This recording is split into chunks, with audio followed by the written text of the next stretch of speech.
अमरावतीमध्ये शेतकरी विरोधी केंद्र शासनाने इंडो-यूएस ट्रेड डील लागू केली आहे, जी भारतातील शेतकऱ्यांना भविष्यात घातक असून ती रद्द करण्याच्या मागणीकरता देशभरात साखळी पद्धतीने उपोषण सुरू आहे। अमरावतीत सुद्धा जिल्हा युवक काँग्रेसच्या वतीने सत्याग्रहाचा आजचा 7वा दिवशी सुद्धा उपोषण सुरू आहे। शेतकरी विरोधी संपूर्ण देशात इंडो-यूएस ट्रेड डील रद्द करण्याबाबत सरकारच्या विरोधात शेतकऱ्यांच्या हितार्थ युवक काँग्रेसच्या वतीने सत्याग्रह सुरू आहे। ती रद्द व्हावी ही आमची मागणी आहे। शेतकऱ्यांच्या पाठीत खंजीर खुपसण्याचं काम हे सरकार करत आहे। अतिशय घातक हे ट्रेड डील आहे।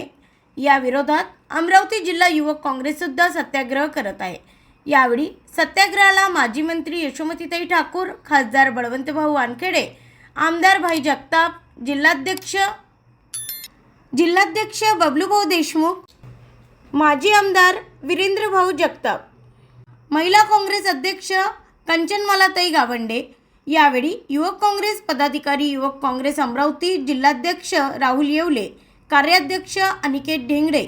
आजची विशेष जबाबदारी युवक काँग्रेस यांच्याकडे होती। यावेळी प्रदेश महासचिव निलेश गुहे, सागर कलाने, सहदेव बेलकर, तालुका अध्यक्ष चिखलदरा, मेळघाट विधानसभा अध्यक्ष पियुष मालवीय, अमरावती विधानसभा अध्यक्ष वैभव देशमुख, बडनेरा विधानसभा अध्यक्ष आशिष यादव, रामलाल काडे, तालुका अध्यक्ष चिखलदरा संदीप मुंडे, शुभम बांबल, ललिता बेटेकर, विकी राठोड, कमलेश राठोड, धनराज आठोले, अक्षय घुमावरे, चिंटू झाडखंडेसह सर्व युवक पदाधिकारी उपस्थित होते। ब्युरो रिपोर्ट, एमबी न्यूज, महाराष्ट्रातील बातमीपत्र, अमरावती। आज 7वा दिवस आहे। युवक काँग्रेस इथे सत्याग्रह करते आहे। कालच्या दिवशी इरविन चौकामध्ये होतं, पण कालच्या दिवशी ते आंदोलन तिथे 14 एप्रिल असल्यामुळे तिथे नाही करता आलं। आज त्यांनी त्यांची जागा इथे शिफ्ट केलेली आहे आणि अख्ख्या देशामध्ये युवक काँग्रेस आंदोलन आणि सत्याग्रह करते आहे। त्याला सत्याचा आग्रह आहे। किसान म्हणजे शेतकऱ्यांचं जे ट्रेड डील मोदी सरकारनं साईन करून दिलं ते अतिशय घातक आहे आणि शेतकऱ्यांच्या पाठीत खंजीर खुपसणार आहे।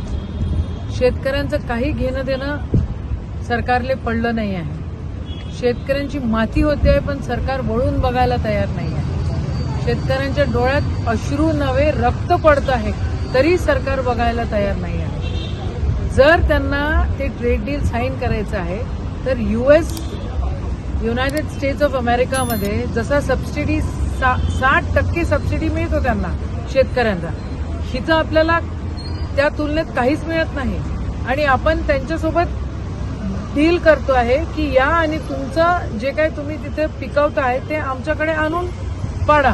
म्हणजे आमचे शेतकरी काय करणार? आपले या देशामध्ये राहणारे शेतकरी काय करणार? निस्तानुभूत होणार, बेरोजगार होणार, त्यांच्यापाशी पैसे उरणार नाही आणि हळूहळू सरकार मग शेतकऱ्याला म्हणणार की आम्ही तिथं कॉन्ट्रॅक्ट फार्मिंग करू। हळूहळू ते शेतकऱ्यांच्या जमिनी पण घेणार आणि या सगळ्या अदानी अंबानीच्या गळ्याला बांधून देणार। या सगळ्या गोष्टीचा निषेध आहे। हा सत्याग्रह आहे, हा पूर्ण देशामध्ये सुरू आहे आणि मोठ्या प्रमाणामध्ये आज मेळघाटचा दिवस होता, हो ना? आज मेळघाटचा दिवस आहे आणि मेळघाटमधनं इथे सगळी ही मंडळी तिथनं आलेली आहे, युवक मंडळी आलेली आहे आणि त्यांचा पण या सगळ्या गोष्टीला विरोध आहे। या ठिकाणी खऱ्या अर्थानं सरकार शेतकऱ्यांकडे लक्ष कधी देईल याची वाट हे बघतायत आणि त्याच हिशोबाचा हा सत्याग्रह आहे। जय हिंद।